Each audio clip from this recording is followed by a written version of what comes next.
Hello friends, welcome to Noor education hub.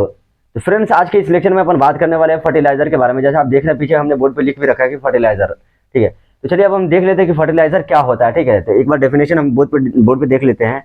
जैसे कि हमने लिख रखा है कि फर्टिलाइजर आर नेचुरल और artificial substances containing chemical such as nitrogen, phosphorus and potassium that are used or supplied by the farmer to the crop field to increase the productivity of crop।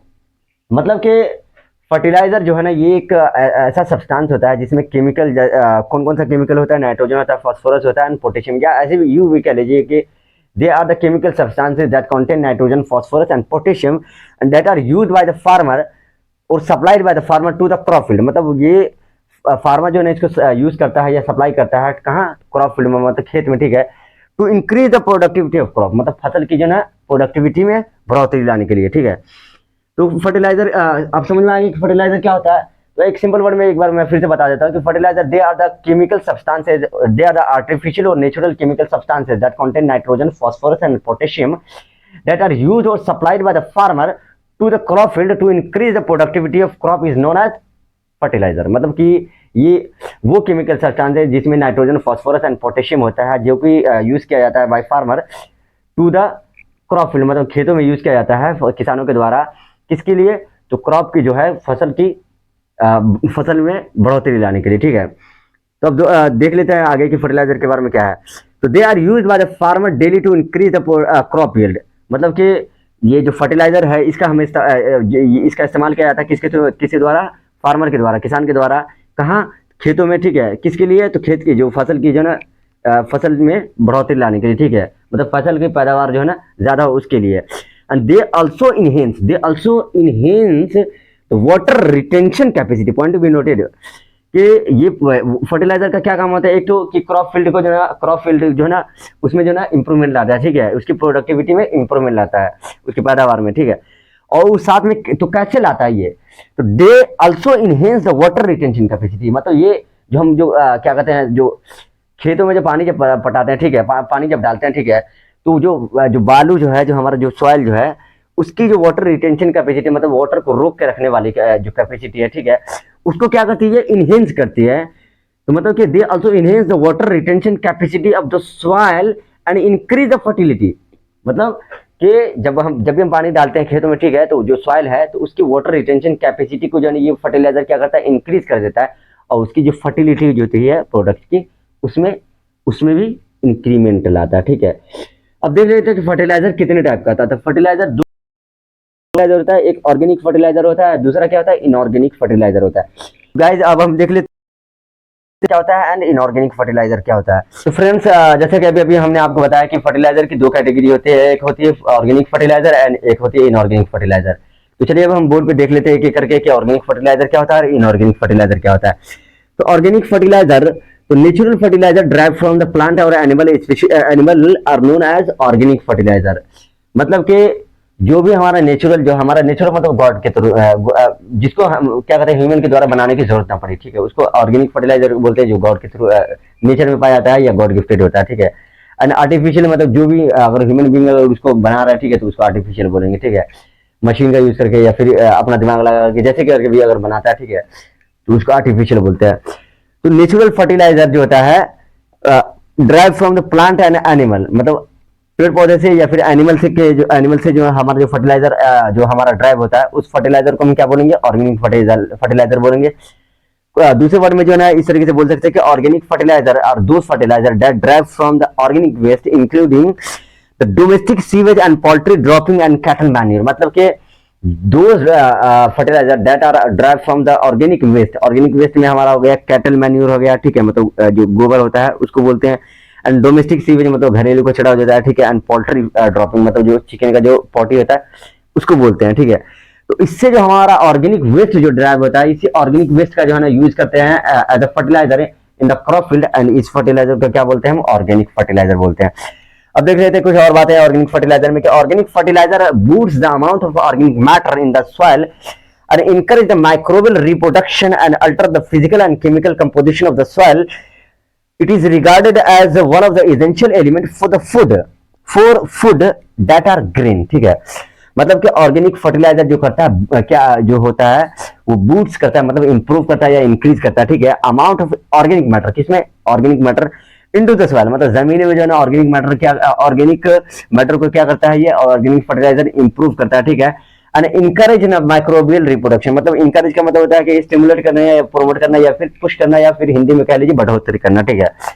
Microbial reproduction मतलब जो हमारे पास जो जमीन में जो microbes होते हैं, soil में जो माइक्रोब्स होते हैं, ठीक है, जो कुछ कुछ हार्मफुल होता है बाकी मोस्टली जो है हम क्या कहते हैं जो प्लांट्स के लिए जो बेनिफिट होता है, ठीक है, बेनिफिशियल होता है, तो उसके उसका उसके उसके जो है उसके रिप्रोडक्शन में जो है बढ़ोतरी करता है, ठीक है, मतलब इंकरेज करता है कि ताकि वो जो माइक्रोब्स जो है और से ज्यादा हो सके, तो ताकि जितना माइक्रोब ज्यादा होगा, ठीक है, उतना जो है उस प्लांट के लिए अच्छा रहेगा क्योंकि वो उस प्लांट के लिए बेनिफिशियल है, ठीक है। And alter the physical and chemical composition of the soil, मतलब कि physical and chemical composition of the soil का सेंस हो गया कि मतलब फिजिकल जो हमें दिखता है, ठीक है, जिसको मेजर कर सकते हैं, मतलब कि वाटर रिटेंशन कैपेसिटी को इंक्रीज करा देता है, ठीक है, तो ये हमारा फिजिकल कंपोजिशन में आ गया है। एंड केमिकल में हो गया कि मतलब सॉइल का जो क्या कहते हैं जो पीएच वगैरह होता है, ठीक है, उसमें चेंजेस लाता है, ठीक है, जो बेनिफिट होता है जो जो प्लांट के लिए जो पीएच बेनिफिट होता है, ठीक है, वो उससे पीएच में जो है ना ये ऑर्गेनिक फर्टिलाइजर जो है ना उस सॉइल को कर देता है, ठीक है, ताकि क्रॉप की प्रोडक्टिविटी जो है इंक्रीज हो जाए। और इस ऑर्गेनिक फर्टिलाइजर को हम क्या बोलते हैं, organic fertilizer is regarded as one of the essential element, ये ऑर्गेनिक फर्टिलाइजर को हम इसेंशियल एलिमेंट में मानते हैं for food that are green, मतलब कि ये ऑर्गेनिक फर्टिलाइजर को जो है एसेंशियल एलिमेंट मानते हैं, ठीक है, as a food for green plant, ठीक है, जो ग्रीन प्लांट जो है इसके लिए जो है एसेंशियल एलिमेंट मानते हैं ऑर्गेनिक फर्टिलाइजर को, ठीक है। अब देखते हैं कि ऑर्गेनिक फर्टिलाइजर कहाँ कहाँ से ऑब्टेन होता है, तो एग्रीकल्चर वेस्ट हो गया, लाइव स्टॉक मैन्यूर हो गया, एग्रीकल्चर वेस्ट हमारा जो क्या कहते हैं खेतों से जो वेस्ट निकलता है उसको बोलते हैं और उसी को हम एज अ फर्टिलाइजर यूज़ करते हैं, ठीक है। और लाइव स्टॉक मैन्यूर जो हो गया, ठीक है, तो इस मैन्यूर में तो खाद्य पदार्थ हो गया, ठीक है, तो इसी को लाइव स्टॉक मैन्यूर भी बोलते हैं, ठीक है। तो ये ऑर्गेनिक मैटर होता है, ये एनिमल और एनिमल का फीसेज होता है, यूरिन होता है, ठीक है, मोस्टली एनिमल का होता है, ऐसा नहीं कि प्लांट का नहीं होता, प्लांट भी होता है, ठीक है, लेकिन मोस्टली जो एनिमल फीसेज होता है एंड यूरिन होता है, ठीक है। इसी को ऑर्गेनिक मैटर का बोलते हैं और इसको फर्टिलाइजर की तरह यूज़ करते हैं, तो ऑर्गेनिक फर्टिलाइजर बोलते हैं, ठीक है। तो ये हमारा हो गया लाइव स्टॉक मैन्यूर हो गया, ठीक है। अब हम देख लेते हैं इंडस्ट्रियल वेस्ट के बारे में कि इंडस्ट्रियल वेस्ट क्या है। तो ये पोटैटो पिल्स हो गया, मतलब कि जो आलू का छिलका होता है, ठीक है, तो इसी को बोलते हैं पोटैटो पिल्स बोलते हैं। तो ये जो या फिर बहुत सारी जो इंडस्ट्री जो गई थी क्या कहते हैं जूस वगैरह जो बनाती है, ठीक है, जैसे ऑरेंज पल्प हो गया, जूस हो गया, ठीक है, प्लस क्या कहते हैं गावा जूस हो गया। तो इस सब का जो वेस्ट जो निकलता है, जो इंडस्ट्री से जो निकलती है, ये जो इस सब का जो जूस बनाने के बाद जो वेस्ट जो निकलती है, इसी को जो ना ऑर्गेनिक वेस्ट बोलेंगे, ठीक है, और इसी को एज ए फर्टिलाइजर यूज़ करेंगे तो ऑर्गेनिक फर्टिलाइजर बोलेंगे। अब देखते हैं अपन कि म्यूनसिपल स्लज क्या होता है। तो म्यूनसिपल स्लज मतलब कि जो जो कचरा चुनने वाला जो होता है, या घर का हो गया, गांव घर का, जो शहर मोस्टली ज़्यादातर शहर में देखा जाता है कि कचरा वाला आता है, कचरा चुन के लेके जाता है, ठीक है। तो उसमें से जैसे अपन घर से जो कचरा फेंकते हैं, जैसे आलू का छिलका हो गया, प्लस क्या कहते हैं बहुत सारी चीज़ें, जो गोभी का अगर सब्जी बनाते हैं तो गोभी का छिलका वगैरह हो गया, तो ये सब बायोडिग्रेडेबल है, ठीक है, तो इसको हम एज ए फर्टिलाइजर जो है हम यूज़ कर सकते हैं, ठीक है। तो इसी को बोलते हैं ऑर्गेनिक फर्टिलाइजर बोलते हैं। तो गाइस अब हम बात करेंगे इनऑर्गेनिक फर्टिलाइजर के बारे में कि इनऑर्गेनिक फर्टिलाइजर क्या होता है। तो फ्रेंड्स चलिए अब हम बात कर लेते हैं कि इनऑर्गेनिक फर्टिलाइजर क्या होता है। तो जैसा कि हमने बोर्ड पे लिख रखा है कि इनऑर्गेनिक फर्टिलाइजर को हम सिंथेटिक या केमिकल फर्टिलाइजर भी बोलते हैं, ठीक है। सिंथेटिक मतलब बनाने मैन मेड जो होता है, ठीक है, या केमिकल फर्टिलाइजर भी बोलते हैं, ठीक है। तो chemical fertilizer generated by the chemical technique that contain nutrients for crop growth are known as inorganic fertilizer, मतलब कि जो केमिकल फर्टिलाइजर जो है generated by the chemical technique, मतलब केमिकल टेक्निक का यूज करके जो है जो केमिकल फर्टिलाइजर जनरेट किया जाता है और जो कि क्या रखता है न्यूट्रिएंट्स रखता है फॉर क्रॉप ग्रोथ, मतलब फसल की ग्रोथ के लिए, फसल में बढ़ोतरी लाने के लिए, उसकी प्रोडक्टिविटी में इंक्रीमेंट लाने के लिए जो ना न्यूट्रिएंट जो ना उसमें होता है, ठीक है। तो उसी फर्टिलाइजर को हम क्या बोलते हैं, इनऑर्गेनिक फर्टिलाइजर बोलते हैं, ठीक है। अब हम देख लेते हैं inorganic fertilizer of following type. Inorganic fertilizer जो होता है फॉलोइंग टाइप्स के होते हैं, मतलब 3 टाइप के होते हैं जनरली, हमने बोर्ड पर लिया, मतलब होते बहुत सारे टाइप के हैं, ठीक है, लेकिन हमने 3 टाइप के इनऑर्गेनिक फर्टिलाइजर को हमने बोर्ड पर लिख रखा है। The first one is nitrogen fertilizer, and the second one is the phosphorus fertilizer, and the third one is potassium fertilizer. An inorganic fertilizer derived from the chemical plus mineral from the earth. मतलब inorganic fertilizer हमें कहाँ से मिलता है, तो chemical सबसे मिलता है, ठीक है, और अर्थ के में जो मिनरल्स वगैरह होता है, जैसे जैसे अर्थ में मिनरल होता है, आयरन होता है, ठीक है, जिंक होता है, क्या कहते हैं, नाइट्रोजन होता है। नाइट्रोजन तो 78% जो ना एयर में होता है, ठीक है। बाकी जो बचे कुछ परसेंट जो है ना मतलब सॉइल में होता है, ठीक है। अब वो भी क्या कहते हैं, जो सॉइल में जो होता है वो कुछ बैक्टीरिया के हेल्प से, जो क्या कहते हैं, हमने जो अभी बताया कि इनकरेज द माइक्रोबियल फॉर रिप्रोडक्टिविटी, जो मतलब जो माइक्रोब्स जो होते हैं हमारे सॉइल में, जो हमारे प्लांट के लिए बेनिफिशियल होता है। तो कैसे होते हैं वो, तो जो हमारा क्या कहते हैं प्लांट में जो क्या कहते हैं नाइट्रोजन का जो कंपाउंड होता है, तो जब जब प्लांट डेड हो जाता है, ठीक है, तो उस प्लांट को हम एज ए फर्टिलाइजर जो यूज करते हैं, ठीक है, एज ए ऑर्गेनिक फर्टिलाइजर, तो उसमें जो नाइट्रोजन कंपाउंड होता है, ठीक है, तो उस नाइट्रोजन कंपाउंड को जो ब्रेक करता है in the form of nitrogen, ठीक है। फिर उसके बाद अमोनिया बनाता है, फिर उसके बाद क्रॉप जो है उसको लेता है। इसी तरीके से वो बेनिफिशियल हो गया प्लांट के लिए, ठीक है।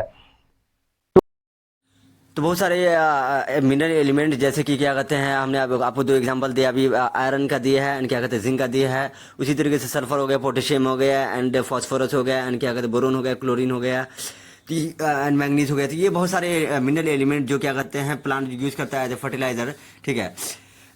ये सब सारे जो एलिमेंट जो अभी हमने बताया, ये सब एसेंशियल एलिमेंट है और ये प्लांट के ग्रोथ के लिए, ठीक है, एंड क्रॉप के इम्प्रूवमेंट के लिए जो ना नेसेसरी होता है। तो इसको अगर क्या कहते हैं हम जो मिनरल जो है ना एज अ सॉइल से जो है एक्सट्रैक्ट करके, ठीक है, और एज अ फर्टिलाइजर जो है ना हम किसी क्रॉप फील्ड में डालते हैं, ठीक है। तो इसी को बोलते हैं इनऑर्गेनिक फर्टिलाइजर बोलते हैं। तो फ्रेंड्स, आज के इस लेक्चर के लिए इतना ही काफ़ी है। आने वाले नेक्स्ट लेक्चर में अपन बात कर लेंगे disadvantage and advantage of use of fertilizer, मतलब फ़ायदा और नुकसान देख लेंगे क्या है फर्टिलाइजर का यूज़ करने का, एंड आल्सो अबाउट फोटोसिंथेसिस। तो फ्रेंड्स, आज की अगर वीडियो आपको अच्छा लगा, इन्फॉर्मेटिव लगा है, तो please like share and subscribe करना ना भूलें एंड ज़्यादा से ज़्यादा लोगों में शेयर करें, ठीक है। Bye, best of luck.